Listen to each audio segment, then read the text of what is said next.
Call of Duty has been a part of gamers' lives for over 2 decades now. At one point, it was literally the most popular game on the planet, but recently, there has been a clear decline in both player numbers and community support. So many people have made permanent memories on the game, but it simply isn't what it used to be. With Black Ops 6 right around the corner, the level of hype for the new release is the lowest we've ever seen it. But how did this historic franchise end up in this position of being on life support? Today on Poseidon Films, we're going over the depressing downfall of Call of Duty and how it went from gaming juggernaut to a shell of its former self. Before we get into it, we are giving away a copy of Black Ops 6. Stick around to the end of the video to see how you can win. So before we can get into the current downfall of the game, we need to investigate their golden era and what allowed them to actually be so dominant in the past. The first real Call of Duty release came out in the year 2003, and while it definitely made an impact on the first-person shooter scene, it wasn't even the largest game in its genre at the time. This was an era where games like Medal of Honor really were the cream of the crop, but Call of Duty managed to make themselves a solid competitor right away. Things continued to grow moderately for the next few releases. Both Call of Duty 2 and 3 sold millions more copies than the original release, but it would be in 2007 when Call of Duty would make its major jump to a cultural icon. The year 2007 saw the release of Call of Duty 4, Modern Warfare. This game completely revolutionized the way multiplayer shooters were played. It introduced Create a Class, the Prestige system, and even fundamentally changed the way people played games online. Matchmaking for Modern Warfare, to this day, remains one of the most enjoyable FPS experiences someone could have had in the early 2000s. While Call of Duty was a huge franchise before, this is what really put them on the level to compete with titles like Halo and made the series a household name. This is when Call of Duty really entered its so-called golden era. From the years of 2007 to 2013, there was no argument that Call of Duty was absolutely dominating the FPS space. Titles like World at War were huge hits, and Modern Warfare 2's release in 2009 took the series into an even higher stratosphere. This era saw tons of gameplay improvements, a lack of annoying microtransactions, and refinement of the game modes that really make Call of Duty what it is today. I still remember trying to get to last kill in search and destroy matches just to try to hit a trick shot on Modern Warfare 2. The gameplay was crisp and fluid, and a lack of skill-based matchmaking made every match chaotic enough to be enjoyable. Black Ops continued this trajectory with even more weapon customization, and at this point the main storylines were set. Black Ops and Modern Warfare would become synonymous with the franchise, and to this very day a majority of all releases center around these stories and characters. At this point, Call of Duty had gone from selling over 3 million copies with its initial release to selling an average of 30 million units per year. COD had become so influential, people would choose what platform they were willing to play on based on who got map packs ahead of schedule. Even as great as these two were, there was an upcoming sequel that to this very day holds the record for best-selling COD of all time. Call of Duty Black Ops 2 was the series' first foray into the lucrative world of microtransactions. The game sold a franchise record 31 million copies, but along with that, Treyarch decided to add skins into the game that players could purchase for an additional $2. Up until this point, the only additional purchases were map packs, which most people understood were extra content you were choosing to buy. This, though, totally changed the business model. Sure, selling 31 million copies was the equivalent of printing money, but in just 1 quarter of Black Ops 2 existence, they were able to generate over $120 million from just the skins alone. Once the boardroom at Activision saw that they were able to generate tens of millions of dollars off the backs of their loyal consumers, the Call of Duty business model began to shift. Most people agree that Black Ops 2 was the peak of Call of Duty. It still holds the record for most copies sold, and in addition is the last game where microtransactions don't totally rule every aspect of gameplay. We all know that Call of Duty now has pretty much turned into a light version of a pay-to-win game, where players with the best weapons and variants usually have sunk huge amounts of money into the game. Black Ops 2 was the last game where you didn't really have to buy anything if you didn't want to. Sure, it saw the addition of the first paid DLC gun in the Peacekeeper, but it wasn't so overpowered you just had to buy it. The game was more focused on gameplay than COD points. All of that began to change in 2013. 2013 saw the release of Call of Duty Ghosts, which most people agree is one of the weakest entries into the genre. It sold millions of copies less than Black Ops 2 and had fans scratching their head, wondering what direction the franchise was going in. It doesn't help that the next few releases were equally as questionable. Advanced Warfare is not the strongest release, Black Ops 3 was okay but definitely not as good as the first two, and Infinite Warfare was an absolute pile of garbage the world would be better off forgetting. At this point, the momentum the franchise once had was pretty much gone, and the business model had changed. You see, from Black Ops 2 to Infinite Warfare, the game was selling about 15 million less copies per year. That is a major drop in average copies sold. This was clearly a huge drop in revenue for the company, which had most of the Activision board totally freaking out. Call of Duty was one of their cash cows, and they simply had to make revenue from the releases. So what they decided to do was shift the business model to milk the most loyal players for more and more money. The DLC guns became a must-have to see success, and they began to push players more and more into needing to blow money on loot boxes for a chance to even have the best equipment. You might be thinking, how does this actually generate more revenue? Well, the business model for most games centers around people called whales, which is just a nickname for the 10% of players most addicted to your game. Sure, you can sell 30 million copies for $60 a copy, but 90% of those players won't be willing to spend much more on your game. Whereas the 10% that are addicted are willing to spend $60 a week to be the best player on the server. Basically, Activision realized it was more important to placate the people willing to spend thousands of dollars every single year, rather than make a game that the average Call of Duty fan could really enjoy. Why bother making a great game without the excess purchases if it wasn't going to make you any more money? Call of Duty at one point was being made out of genuine love for the gaming industry and a want to provide a good experience to its fans. But by the time World War II was released, it had just become Activision's cash cow. The fan experience was totally secondary to its ability to create as much profit as possible. Obviously, gaming is a business, and I'm not going to sit here and say companies making money is a bad thing, but it's clear there was a shift around this time to trying to extract as much money as possible from the players, rather than just make a good game. It was also after World War II when we saw the first addition of a Battle Royale mode into Call of Duty. This was right when Fortnite was starting to absolutely destroy everyone with their player numbers, and COD realized they were in an adapt or die situation. With the addition of Blackout in Black Ops 4, they had a successful foray into the Battle Royale world, and once again saw visions of dollar signs dancing around their heads. You see, these BR modes pushed a need to have the best weapons even more than the core gameplay did, and players continued to shell out millions of dollars on the loot system for a chance to compete. The core gameplay of Call of Duty began to take a backseat to the more pressing priority of building out a Battle Royale mode. They even straight up removed the campaign mode because it wasn't generating enough profit by itself. Something that had been a part of the franchise since its inception was just tossed to the wayside like yesterday's trash in order to build something meant to separate as many people from their money as possible. The game may have seen a bump in popularity, but fans were starting to wake up to the fact that Activision was looking at them as money cows. 2019 was a major year for the franchise as its Modern Warfare release saw a huge increase in popularity and actually brought the game back to 30 million copies sold per year. This was a huge win for Activision as they had built out these new systems to make more money off of less players, and now were given the golden goose of mainstream popularity once again. Now, these systems that were designed to push players towards buying more content were being used on tens of millions of players, and the increase in revenue was massive. However, toward the end of this release, we began to see rumblings of players getting tired of always having to shell out more money to get the newest released weapon that would be overpowered for 2 weeks before being nerfed into oblivion and repeated all over again. People don't mind spending money on a game they enjoy every now and then, but to really compete at the highest level, it started to feel more like a subscription service than anything else. Guns would get released, take on massive popularity because they were too good, and then once everyone had spent their hard-earned money, they would be nerfed to the point of almost uselessness. When you start to make your players feel like they're a cash cow, they aren't appreciative. And honestly, Call of Duty would have started a more serious decline after this if it wasn't for the absolute classic they were released in early 2020.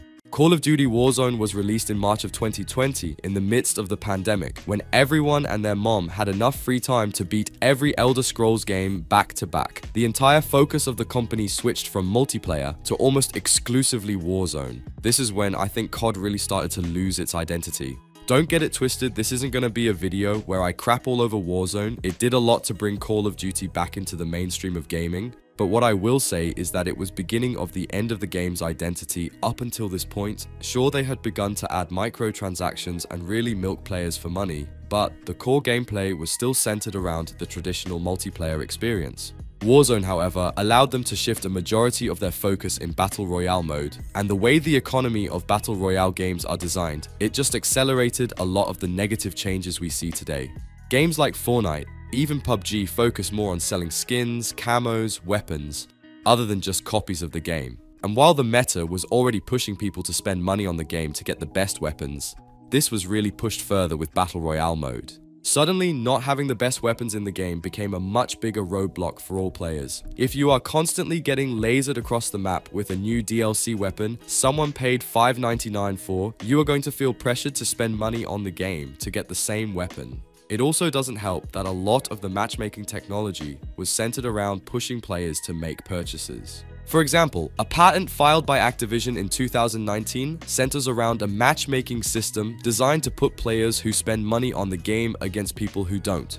The patent itself states conventional systems further fail to leverage the matchmaking processes in other contexts, such as influencing game-related purchases. Pretty much meaning they patented a system where people who spend money are going to be purposely put against those who don't. If you are willing to shell out hundreds of dollars to get the best DLC weapon, congratulations, they are going to use you on players who aren't in an effort to push them to make the same purchase to enjoy the game. Now, Activision has claimed that isn't the system currently in place in Call of Duty, and while there may be some truth to this particular patent not being in use, the idea they went through the effort to invent and patent this system and use absolutely none of it seems kinda crazy. Obviously, Activision is driven by making as much money as possible, and if they felt there was a way to push players to make more purchases, they are absolutely going to use it. Sure, it might not be line for line similar to this patent, but millions of players across the world can agree it seems like something like this has been implemented. There have been many content creators like GhostWoe who have put this into practice and found lobbies become consistently easier after a purchase in the item shop. This makes the average experience for the casual player a lot worse. In the past, matchmaking within Call of Duty was pretty much random. Sure, you could dominate a lobby based on pure luck, but this is more about a systematic plan to make players who spend money feel better at the game. It's an endless feedback loop based on exploiting your psychology. If you are consistently getting into easier lobbies and winning more games, chances are you're going to feel like the game is more fun, and thus spend even more money on the game. The more money you spend, the more you get into these lobbies, and it basically plays itself out indefinitely until the next game is released. This is great for the players spending money, but over time it does start to hurt the overall player numbers and make it harder for new players to get into the game. For example, if you're a brand new player who just paid $80 for the base version and consistently get crapped on by better players with DLC weapons, chances are you aren't going to be a huge fan of your experience. Over years, this can start to cause dwindling player numbers. In the short term, it looks great for Activision's bottom line. They can keep showing stockholders record profits because the players who make up the top 10% of spenders keep spending, but in the long run, their overall revenue will start to decline. Plus, there's another obvious issue. Eventually, you run out of casual players for that 10% to dominate. If there isn't a stream of new players, then these systems have to start pairing people who spent more money with people who spent less money, and you start to alienate people who are willing to spend money on the game. Sure, streamers can afford to fork over thousands a month to make sure they have all the best gear, but can the average player who just really likes the franchise? Do you really want to play a game that is psychologically trying to manipulate you into spending endless amounts of money just to be able to compete? Just look at the player numbers and you'll have your answer. At its 2022, peak Warzone had nearly 500,000 players active on its servers at any given time. Cut to this last week and it's dwindled to just 78,000 active players currently. That is a nearly 85% drop in active players right around the time these changes really went gangbusters. The newness of Warzone has gone away, and the remaining population just continues to cannibalize itself over time. You can tell Activision is starting to panic because their recent attempts to revitalize the game are focused around using nostalgia of old players to try to get them interested again. But how many times can we rehash the same series over and over again? At this point, there have been 23 different Call of Duty releases, and of that 11 are either Modern Warfare or Black Ops related titles. Sure, I love reliving my nostalgia as much as the next guy, but I can only be resold the same title so many times before it starts to get excessive. It's like Skyrim, how many times do you want to pay for the same game? Whenever they try to branch out, it seems like they are totally lost on how to integrate it properly into the franchise. We can all agree the last two attempts to branch out with World War II and Vanguard both fell flat. But if they keep trying to rely on Black Ops and Modern Warfare to carry the franchise, this trend is just going to continue. People are tired of playing the same game, being pushed to make purchases to be able to compete, and having to pay for the game every single year. It is just too much for all of these to align and continue to have crazy growth as a franchise. Even with loyal players, how often are they willing to shell out thousands for the best in game equipment, just to have to redo it all over again the next year? The release cycle doesn't really allow for the time needed to cultivate a community and fix a lot of the problems. Instead, they're all just rehashed over and over, leading to a stale experience people are starting to get tired of. With all that being said, we understand the history of the franchise and most of the problems they're encountering today, but how do we fix them? I have a list of ideas I think could help bring the game back, but I'll be honest, they also involve probably making less money for a few years, so they're things Activision will never be willing to implement. The first thing they need to do is entirely remove skill-based matchmaking from casual play. I do think SBMM has a place in competitive playlists and modes, but purposely putting worse players in lobbies with players spending money is going to continue to kill the game. They need to prioritize the casual player actually being able to enjoy the game. After all, the only way for people to get to the point to enjoy it competitively and spend money is to play the game enough to get invested. As it currently stands, they will always have that top 10% of spenders, but they are not replacing the people leaving with a lot of new fans. On top of that, they need to make sure both the Battle Royale mode and multiplayer get equal development support. One huge strategic advantage Call of Duty could have above its main competitors is two strong multiplayer modes, giving players options. It's no secret that recently they have been putting way more resources to the Battle Royale mode. And while that makes sense since it's more popular, they've pretty much abandoned the core multiplayer modes. If they can refocus some development towards standard modes, it would give them more versatility when it comes to keeping players active, while also providing more value to the customers who just shelled out $80 for the game. I can't keep pouring money into a game that is replaced every single calendar year. The last thing they really need to do is relax with how much pay-to-win weapons really help in the game. I understand they have to make their money, but the idea that there are weapons that people pretty much have to play at the highest level that aren't free is hurting the game. You shouldn't need to shell out thousands of dollars in order to enjoy the game you just paid for. Sure, they can have certain things be extra content, but it feels like more of a requirement than an option in its current state. Overall, I hope Call of Duty is going to be able to actually get back on track. It's a game that means a lot to me personally, but I also think it is an important piece of gaming history. They have bounced back from the brink before, so if any game is going to have what it takes to bounce back, it will be them. They were once down to just 50% of their sales before, and they managed to crawl their way back with Warzone. Maybe it's possible for them to have a major comeback. There are strong headwinds showing it may be time for a reinvention at Activision as well. Activision Blizzard is still in the middle of totally reinventing itself as a studio, and now would be the time to make these changes to make sure that their main profit driver continues to make money. They've already managed to totally destroy Overwatch. It would be sad to see them destroy another historic franchise with so much potential, especially considering they fired their CEO just years ago and are still trying to be purchased by Microsoft. If Microsoft ends up able to make the deal work, I'm sure revitalizing Call of Duty is going to be at the top of the to-do list. It is way too much of an iconic brand to just let it fall to the wayside. Microsoft has the funds and the developers necessary to make sure the brand is able to recover in a successful way. I think the future of the game is truly up in the air at the current moment. A coin flip could really be what decides its fate. Another huge thing it has going for it is that the fans really want the series to be a success. If they manage to create another hit, I know gamers around the world would be willing to give the franchise another shot once again. That is the depressing downfall of Call of Duty. If you enjoyed this video, be sure to leave a like and subscribe with notifications on for more gaming documentaries. If you are interested in winning a free copy of Black Ops 6, be sure to leave a comment with the words "Gamers Gonna Game." We will be picking one lucky winner on the 4th of July to send a code for the platform of their choice. If you think there are any changes or things we missed relating to COD dying, be sure to let us know as well. But this has been Poseidon Films. Be sure to check out our most recent upload on screen now, and we'll see you guys next time with another video.